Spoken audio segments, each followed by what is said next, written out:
We'll be starting now. Let me just start my timer. Perfect. Okay, so welcome to the talk. I will be giving a talk on client-first architecture, backends for frontends. My name is Chibuike Nwachukwu, and this is a Codementor event, so welcome to the talk. So quickly, a few things about me. I am a full-stack engineer at EmailOS. So EmailOS is a content marketing company that's trying to create personalized content using AI, right? I'm also an AWS community builder. AWS community builders are people who advocate for the AWS cloud, be it by writing articles, creating content, basically creating content. It could be articles, it could be speaking, it could be creating video content, right? And then we join this particular community and we get opportunity to network, to interact with other like minds, and continue to share what we know about the AWS platform, right? Great platform. In my free time, I love writing tech articles and sharing knowledge, right? So you find me generally, if I'm not working, share knowledge, be it technical articles or giving talks. Due to my constant quest for knowledge and for constant improvement, I happen to be 7 times AWS certified, right? So I have the DevOps certification, all associates, and database and security. Right, so let's get started. In this talk, we're looking at 5 main sections. The first section will be, we'll try to understand the monolith versus microservice debate and how it applies to this talk. Next, we're looking at why backends for frontend, what does it come to do? And in the third section, we're looking at the pros and cons of using these backends for frontends, right? Then next, we'll be looking at API gateways versus this backend for frontend architecture. We'll look at the similarities and the differences and how they both connect. Lastly, we'll look at a basic implementation and a basic use case, which I just quickly created to illustrate the backend for frontend architecture. Right, so let's get started. An icebreaker, one experience, one BFF, one experience, one backend for frontend, which was said by Stewart. So what this means is that for every client, for every experience, which is like a client, we create a single backend for frontend platform. For every client, which is an experience, we create a single backend for frontend platform. We'll get to know more about it in this talk, but just have it in our mind that for every experience, in quote, every client will have one BFF. Right, so monolith versus microservice. So before we get into what is a BFF, we need to understand how this whole debate came up, or why the need for BFF, right? And we have to go back to the beginning. Initially, the applications were deployed in what is called a monolith approach, whereby a single source code containing the whole application is bundled together and is deployed on a server. Now, this single source code handles everything from the front end to the cron jobs to the data access layers, communicating. Basically, it does everything, right? And it's bundled into one application, into one source code, into one package, whatever, and then dropped on the server and it's deployed on the server, right? Now, client just need to connect to this particular monolith application and they get what they need. Clients could be an IoT device, it could be a web client, it could be an app, it could also be a third-party application, right? So it has its advantages and disadvantages, right? So a main advantage is the ease of deployment. So because it's one application, we could easily deploy it, right? So you just build your application, you push your code to the source code, to the Git, to repo, right? And you have your CI/CD pipeline, everything deploys, straightforward. It's also very, very easy to test, right? So you can easily run your unit testing, just a particular source code. You're not bothered about a whole lot of moving parts, right? So it's quicker development, faster development. But it also has its cons, right? Because of it is one source code, everything is bundled together. It gets a little bit difficult to maintain. Why?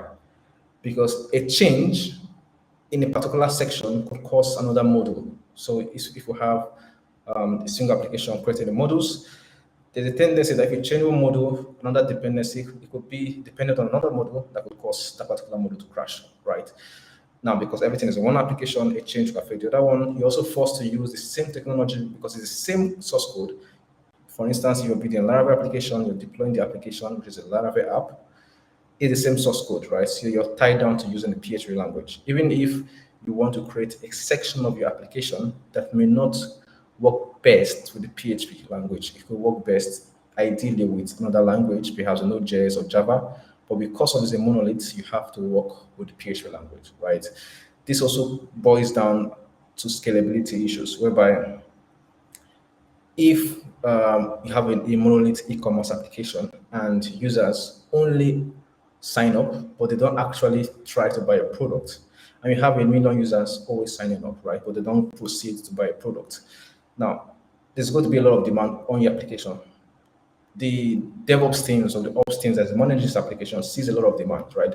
But ideally, the demand only goes to the auth server, to the auth module now because of the monolith, right? But because everything is in one source code, you have to scale the whole application together. You cannot scale just the portion which is the auth module, right? You're forced to scale the whole application, which costs a lot of money to the company, and also actually it does not solve the problem because you're adding more units that you don't actually need. Same thing happens in terms of fault tolerance. Your application goes down, one application goes down, everything goes down. So then the microservice was introduced, whereby everything is split into multiple services. Clients just need to connect to these services, and we build multiple services, right? So if we have an e-commerce application, we'll have the product microservice, we'll have the auth microservice, and perhaps the cart microservice, the other microservice, right?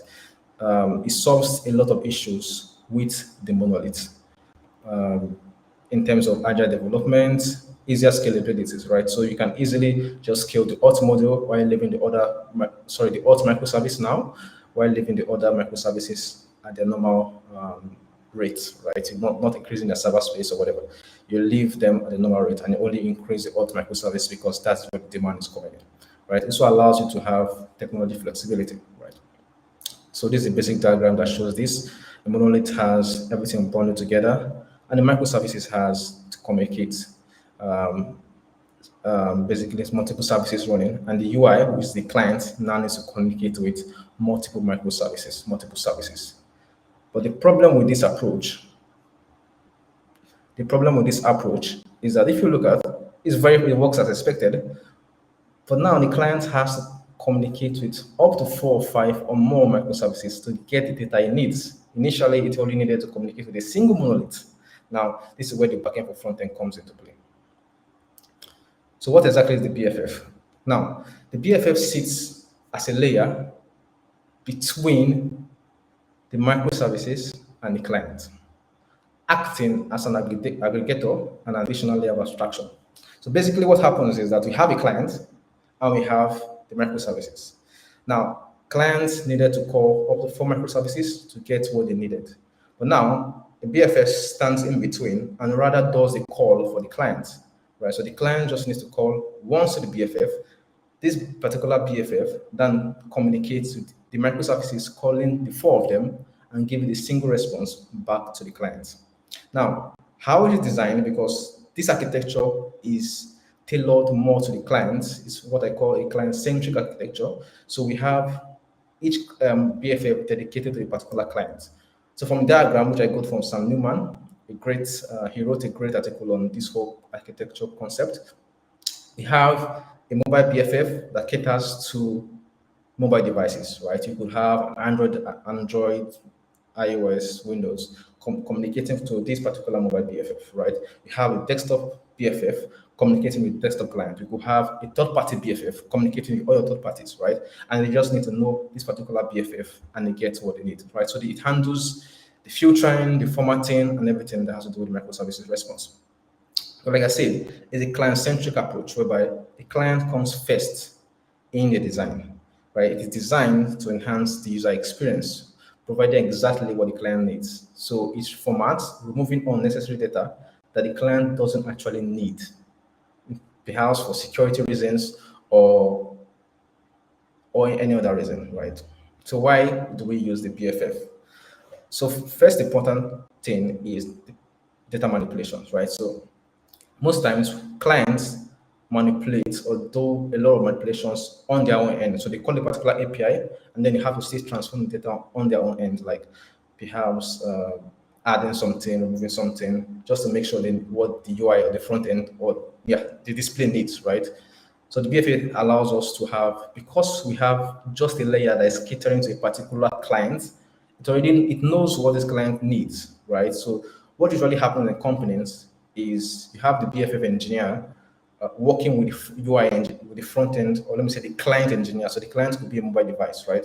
So this particular mobile Android engineers work closely with the BFF, the guy who works on the BFF, and they communicate to know exactly what they need. So the person then manipulates and does the necessary manipulations on the BFF layer, and then give the exact result that the client needs, right? We also need it for aggregation, whereby we want to call multiple clients, multiple microservices, we'll pair them together, we'll transform them in the BFF and send them back to the client.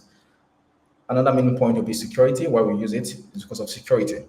So let's assume we want to remove a specific property, right, from an API from a particular microservice, right? But we don't want this particular property to removed entirely from the API. We want our own internal clients, maybe our own mobile app or web app, to still see this payload, to still see this property in the payload. But we don't want third-party applications, maybe third parties that communicate to the APIs to see this payload, right? So we can have a third-party BFF that just removes this particular property from the payload and then gives the exact payload that third party should be allowed to see, right?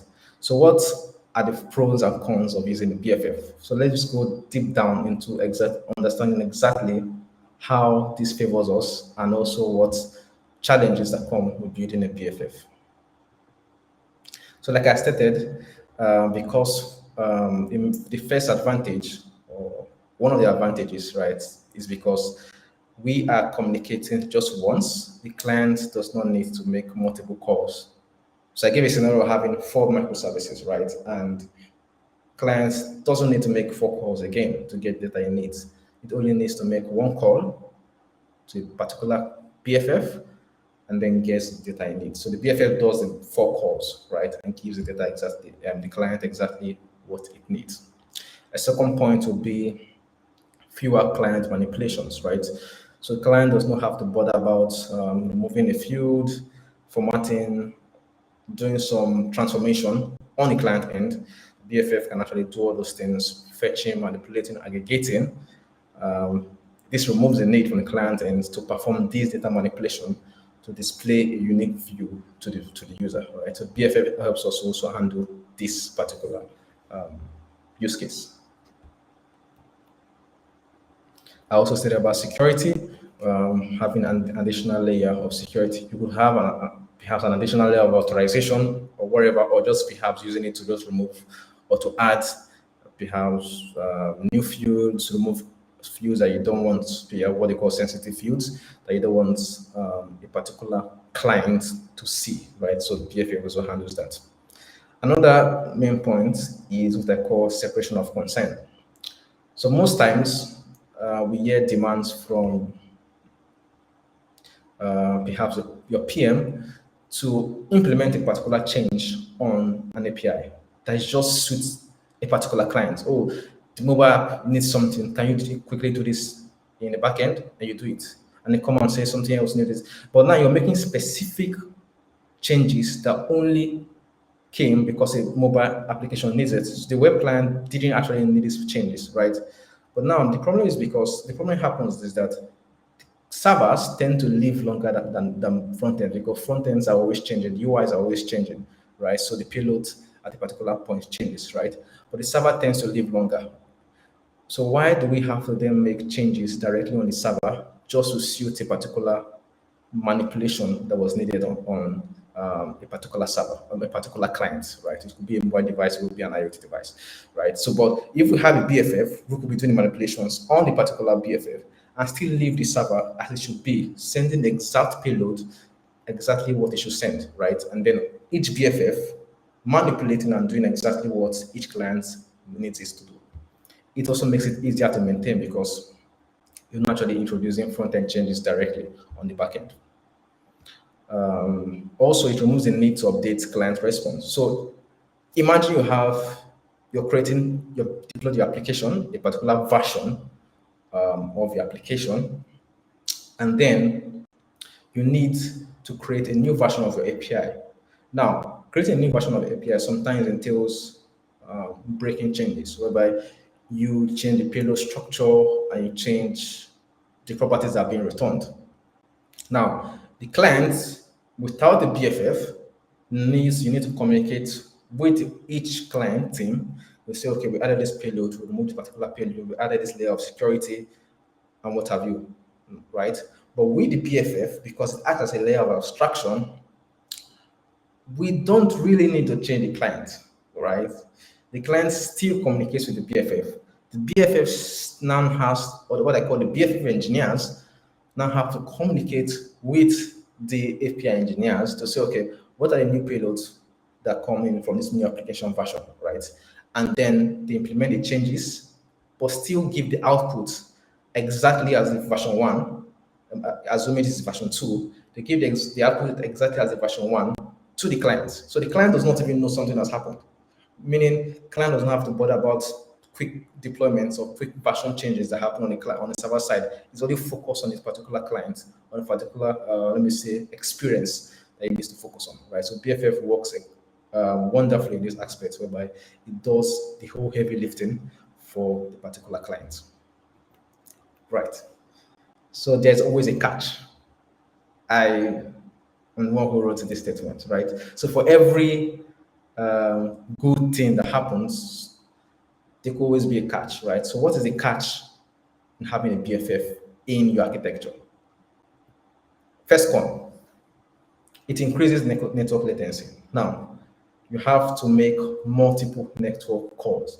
Now, without the BFF, your client just makes one call to a particular microservice and gets data it needs back. But now, it needs to make one call to the BFF, which then makes another call to the microservice. So that is two calls as opposed to one call, right? So these network hubs introduces latency to getting response in the client end. So clients tries to load the page, the API goes to BFF, BFF goes to the microservices, comes back to the BFF, goes back to the client. This is multiple network hubs and jumps, which increases latency. Another thing to look out for is security. Now, because the BFF is the only point the client is intended to communicate with, this increases the surface, let's say reduces the surface area of attack, because an attacker just needs to focus on a particular server, which is the BFF server, and take it down. When it was multiple microservices, you have to take out all the microservices to affect, let's say, a web app, right? Because web app communicates to each microservice. But now, if I can take out the web BFF, the web client is automatically affected because it only relies on the web BFF, right? So once one client goes down, once one BFF goes down, the client communicating with that BFF cannot fetch the data it needs, which is a big problem. This is like the second con I was able to identify in terms of security. Another con, which is another disadvantage of using BFF architecture, is code maintenance. Okay, let me try and talk. Yeah, code maintenance. So now, without the BFF, we have two teams. We have the client team, we have the server team. With the BFF, we have a new layer of code to manage. We have another team, right? We have to develop this team. We have to develop the source code for the BFFs. We have to maintain it. We have to have an ops team managing it, manage deployment. We have to have security team monitoring. This adds multiple layer of complexity. People have to manage, teams have to be brought on, engineers have to be collected from other teams or even employed to manage this new architecture, right? This new source code, this new project, right? So this is a disadvantage because without the microservices, we didn't need to pull all these resources together to achieve this particular aim, right? So this brings an additional layer of code maintenance and code management. Right. So I wrote an article on this particular concept, BFF. And while I was researching, I found out that there was a lot of similarities between API gateways, API gateway, and the BFF. And also from the article, people were also asking what is the main difference between these two. So I decided again to have this particular section in the stock. So quickly, what's an API gateway? For this example, I'm using the AWS API gateway. So it acts as a central entry point for all incoming requests to the microservice architecture. It provides a unified interface for the clients to interact with various services. An API gateway generally makes it easier to have all your microservices aggregated together. So in terms of routing, you can implement rate limiting to prevent stuff like DDoS attack on your microservices. Implement custom authentication, implement authorization in the API gateway to affect the microservices. You can implement login monitoring directly in your API gateway, right? Now, if you look at from what I just said, it has a bit similarities in terms of aggregation, right? BFF aggregates for a particular client, microservices. Then API gateway aggregates all your microservices, so they have a single um, API, kind of API, right? Which clients communicate with in terms of path-based API, and they get what they want. Kind of aggregation, routing. Also authentication, you can also implement authentication in your BFF if you really want another layer of, let me say, authorization, another layer of authorization in your BFF. So that's like some similarities we have. But let's look at the key differences between these two architectures. The first difference will be the scope. The API gateway focuses on the entire microservice, right? So it sits in front of the microservices, aggregates them so that anybody communicating needs to communicate through the API gateway to get each microservice they need, in terms perhaps using the path-based route to get the particular microservice they need. But the BFF is focused not on the whole microservice, it's focused on a specific client. So if you look at an API gateway, the main difference is in scope because API gateway is server-centric. So it looks at the microservices, the servers. The BFF is client-centric. It looks at the clients, communicates with a particular client. It could be a web client, it could be an Android client, it could be an iOS client if you want to have perhaps an Android and an iOS BFF.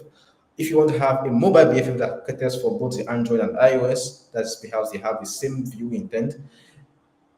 BFF handles a particular client, main difference. Another one will be the responsibility. So API gateway focuses on routing, security, monitoring, logging. But BFF is not really concerned about all this. Since it focuses on a particular client, it just focused on making sure the client has the best user experience. So it manages the client-specific login logics. It optimize for the client, right? So the client does not have to do all the heavy lifting, right? So it's really tailored towards having a better user experience. That's the responsibility of the BFF, right? A better user experience for a specific client.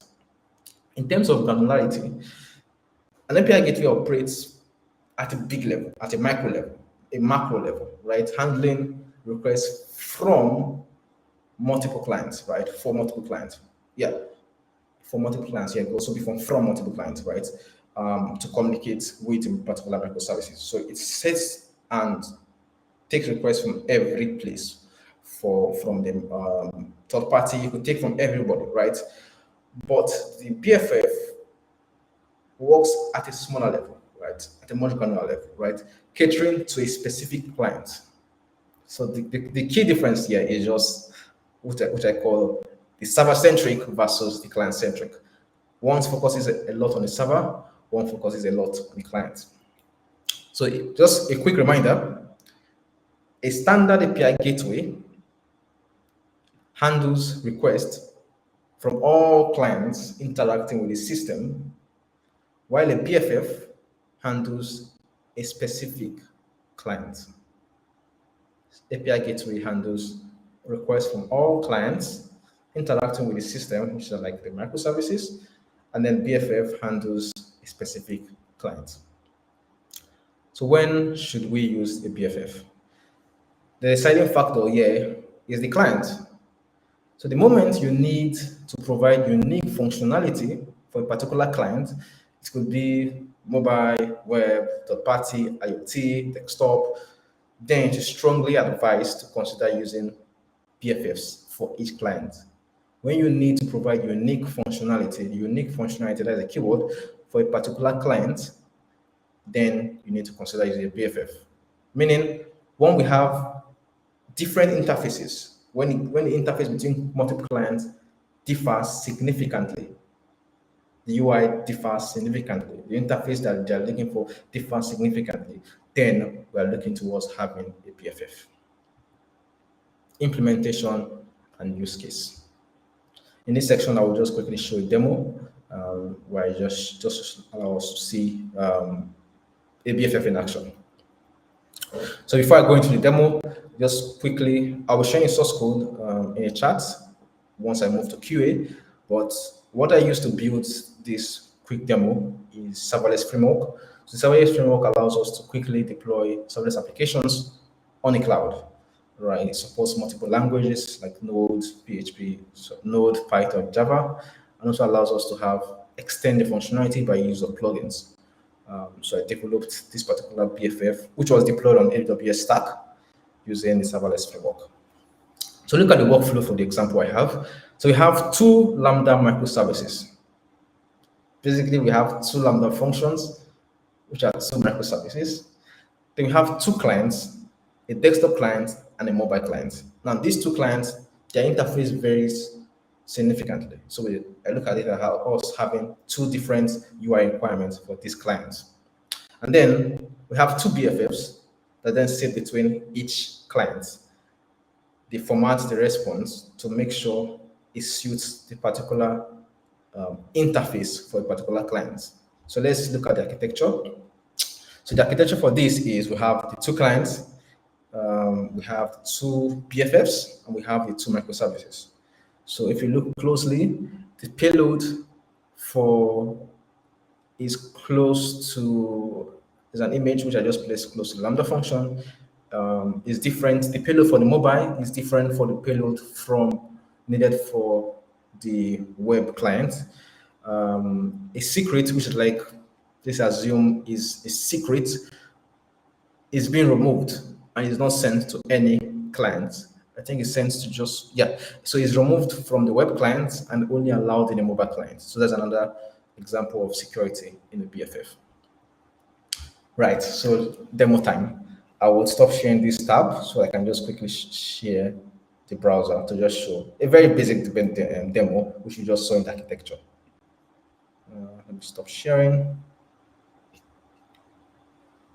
Let me share. Let's see. I think it's this one. I think it's this one. Yep, it's this one.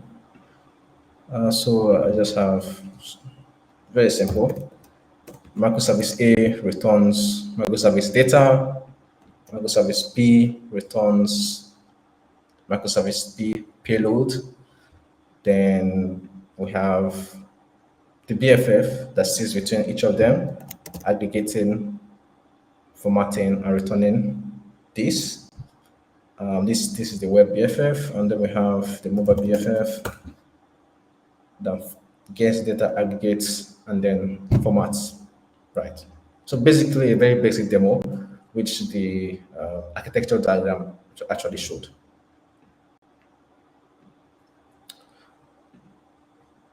Right. So wrap up. In this talk, we explored both the monolith and the microservices architecture. We also understood what, let me quickly check if I'm speaking. Yep, I'm speaking. Yeah. Also understood what the BFF is and why it is needed. We saw the key similarities and differences between the API gateway and the BFF. And lastly, we saw a very basic demo showing the BFF in action. We saw the architecture diagram, and we also saw the live BFF in action. Right, so for additional resources, I will quickly, let me see if I can copy this. I can copy it for now. I will copy this and share in the event page. Yes, I will copy this additional resources and share the event page after the talk. So we could actually go back and learn more about the whole architecture. This additional resource contains the source code for the application I just showcased. Also an article I wrote about the BFF architecture. Also Sam Newman's elaborate article on the BFF architecture. Also the Amazon article, AWS article on the Backend For Frontends pattern. And also the Netflix article whereby the team created a BFF to help them swap a particular endpoint. I think it was a particular API endpoint. And then another article which I was able to get concerning the BFF. Right. So thank you for listening to the talk. I want to know what we learned new today from this particular talk. Right. So we'll transition into QA. If you learned anything new, you can always drop it in the chat. And if you have any questions, you can also drop it in the chat. We are currently in QA. Thank you.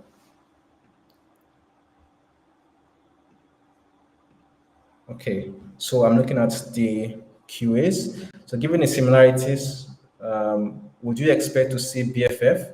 So Chris is asking, given the similarities, would you expect to see BFF that then calls to the API gateway, or does BFF mean we don't really need an API gateway? Exactly. So I missed this. So it is not a BFF versus an API gateway. So what usually happens is that the BFF sits in front of the API gateway, right? So we have a BFF, we have an API gateway, and we have a microservices, right? So if you look at it, the API gateway aggregates the routes from all microservices. So the BFF still needs to use the API gateway to get to the microservices, right? So BFF sits in front of the API gateway. I hope I answered your question, Chris.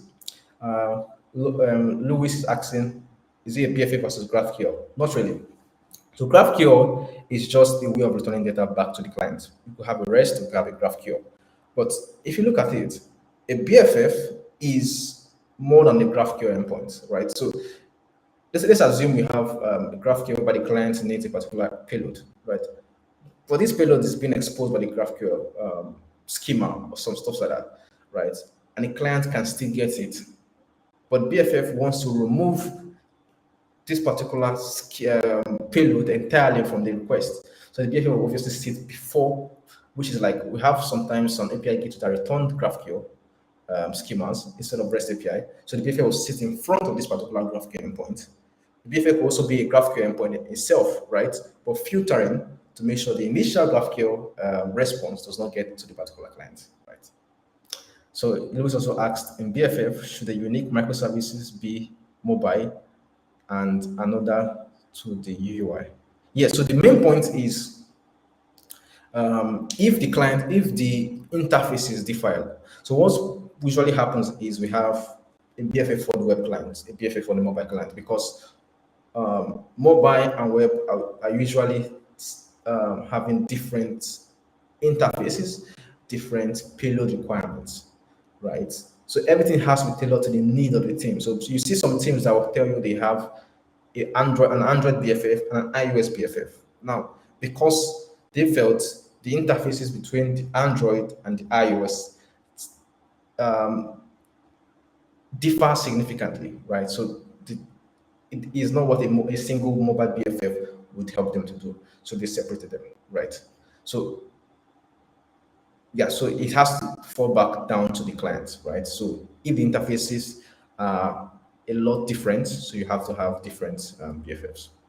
So Chris is asking again, do you expect to deploy BFF as standalone service, or is it just a code runtime that is packaged with the client? No, it is going to be like a standalone service, right? It's not really packaged with the client. It's still on the server, but it's catering for the client, right?